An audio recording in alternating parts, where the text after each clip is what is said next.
Assalamualaikum and very good morning. My name is Nurul Bibiana Baharin. My metric number is A1NA0726. I am from course SCR.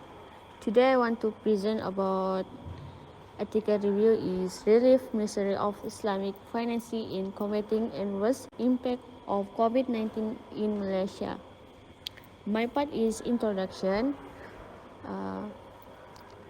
The problem statement and the issue of the article is a new coronavirus impact the world financial crisis. Malaysian financial crisis include next COVID-19 outbreak has affected people in all aspects of life by it forcing people to limit their normal daily activity to reducing the spread of that disasters.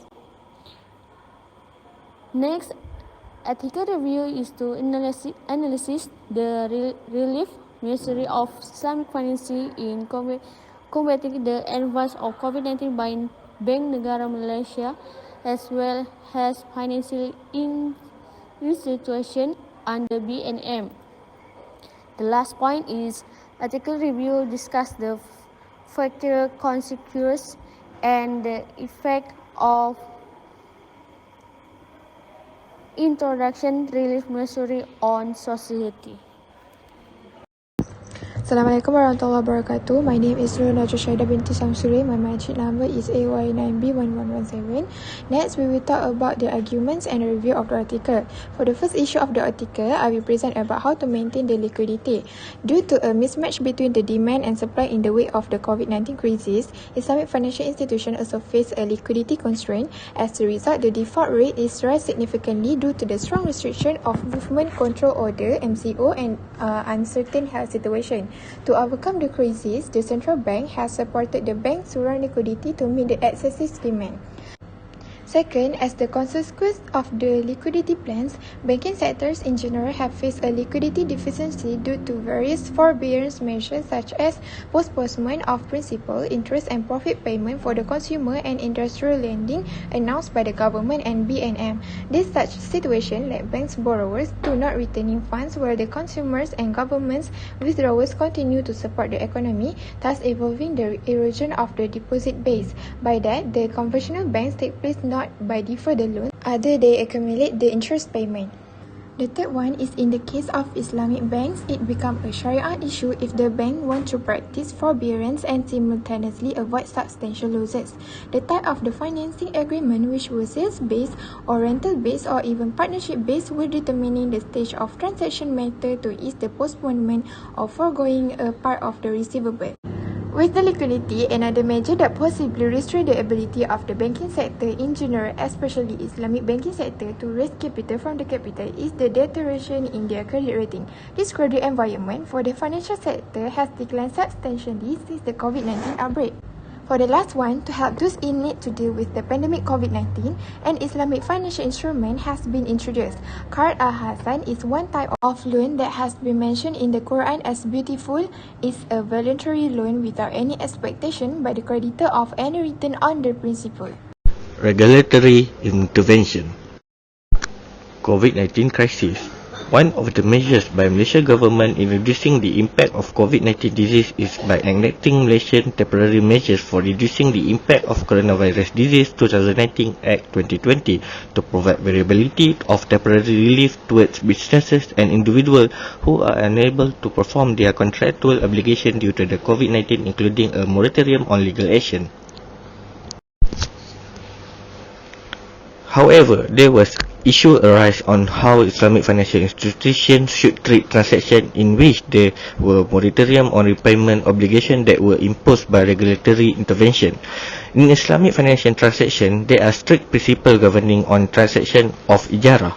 In the Act, the moratorium package was offered to all customers regardless of whether they are in financial difficulty or not. However, this moratorium has raised main issue, which is customers' consent to participate in the moratorium.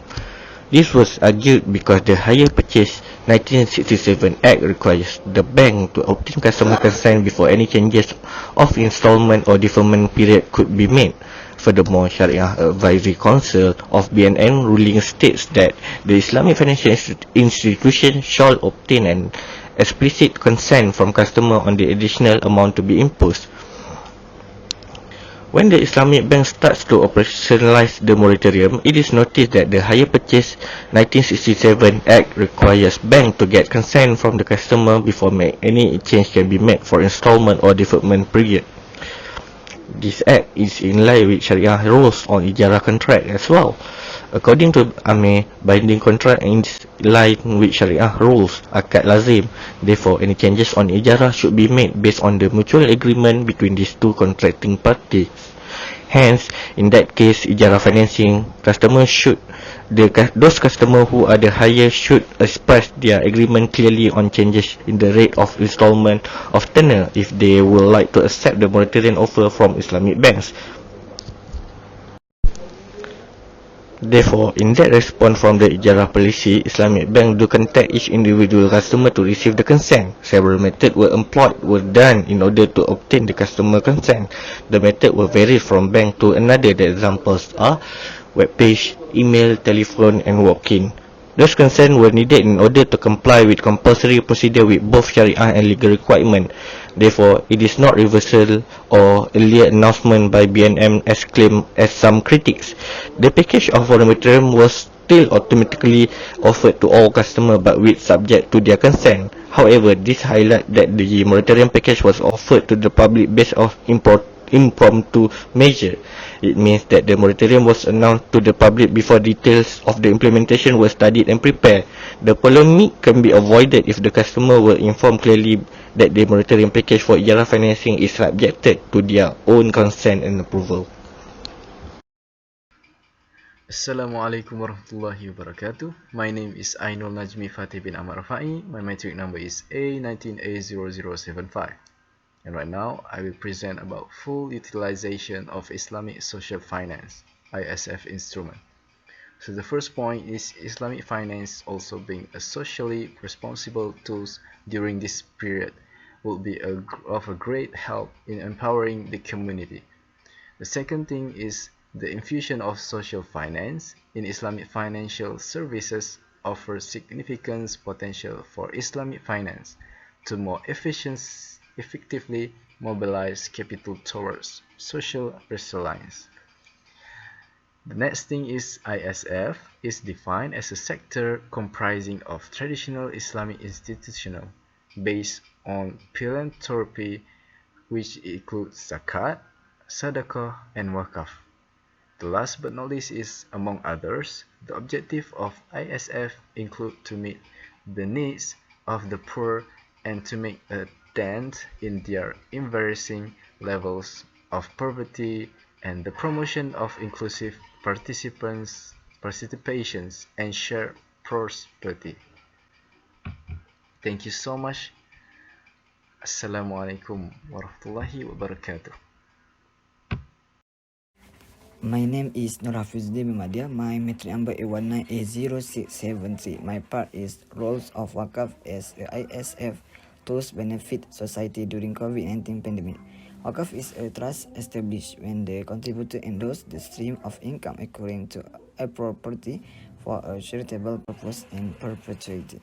In addition, Wakaf or endowments may be established for any charitable purpose. Wakaf have traditionally been in the form of real estate with land and buildings used for charitable purposes such as education, feeding the poor, or providing religious service.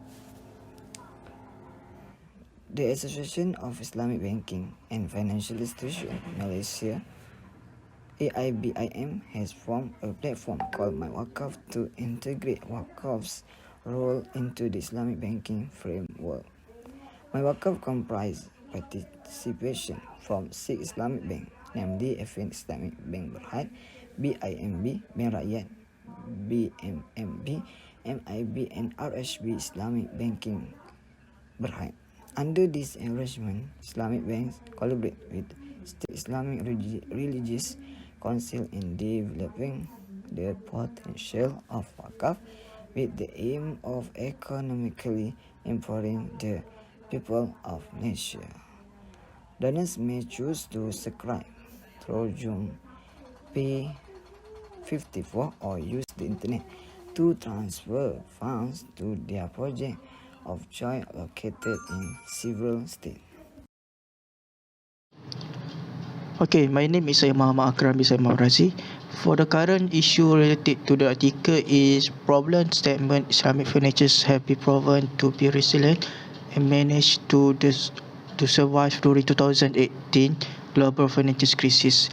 This is a duel of the nature of product and instrument which offer a balanced solution to the channel of found to the end users without increasing the amount of debt.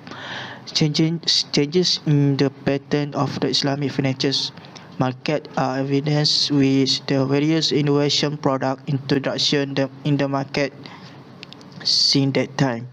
Businesses are struggling to survive. Unemployment arrive, but at the same time, people are work hard to pay, especially such as installment on their finances from financial situation. SME industry in Malaysia are several challenges during this pandemic situation. If the assistance is not provided, this can be further cripple the economy and erode the employment.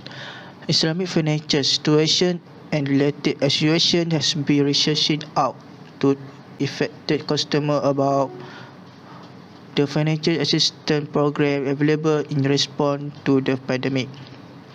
Notwithstanding the fact that individuals and businesses were offered moratorium which gives it month determined of the statement to manage with financial challenges during this difficult time. However, the implementation of moratorium however rise an issue on the situation used by Islamic Bank in impose addition changes after the expired of moratorium periods.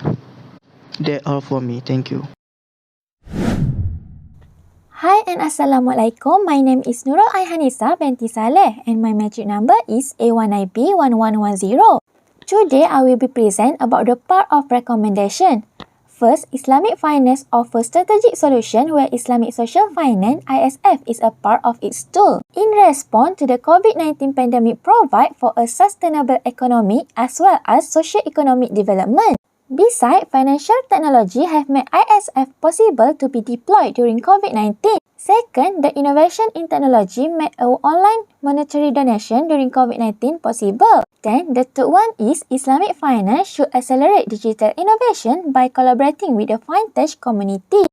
Furthermore, opportunity should be taken by Islamic banks to come with innovative Islamic financial product during the pandemic.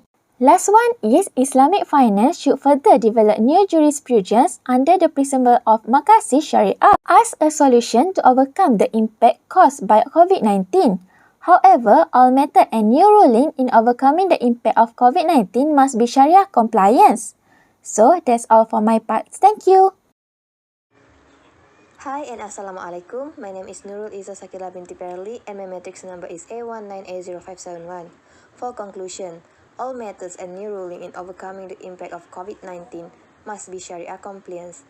It must be free from the elements of riba, gharar, maisir and other prohibited methods. This new jurisprudence should take into consideration of everyone's welfare such as depositor, funds user, bank, regulators and community. However, there were several issues on its implementation which required prompt action.